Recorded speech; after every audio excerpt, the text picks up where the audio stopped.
নমস্কার বন্ধুরা, যমুনার রান্নাঘরে সবাইকে স্বাগতম।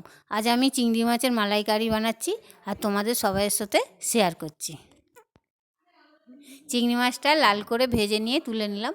তারপরে ওই কড়াতে শুকনো লঙ্কা, একটু গোটা মশলা দিলাম, দিয়ে নেড়ে মশলা দিলাম। তারপরে পেঁয়াজ দিলাম, পেঁয়াজটা লাল করে ভেজে তারপরে আমি কাজু বাটা, কিশমিশ ভালো করে বেটে ঢেলে দিলাম।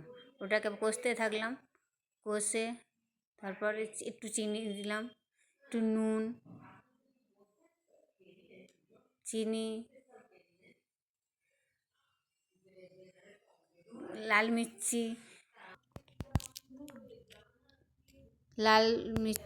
তারপর ওটাকে লাল করে কষে নিলাম। কষে নেওয়ার পর তারপর আমি ভেজে রাখা চিংড়িগুলো ঢেলে দেব। এই আমার রঙটা ছেড়ে দিল। তারপর তো নাড়তে থাকলাম,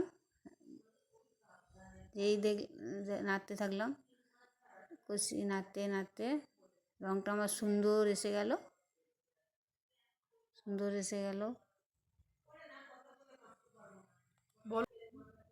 রান্নাটা আমার হচ্ছে, চিংড়িগুলো লাল করে ভেজে রেখেছিলাম, সেগুলো ঢেলে দিলাম। সেগুলো দিয়ে আমি খানিকটা কষতে থাকলাম,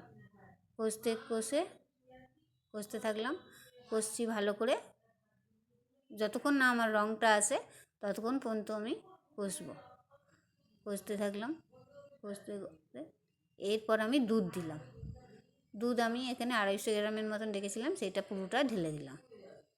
দুধটা দেওয়ার পর আমার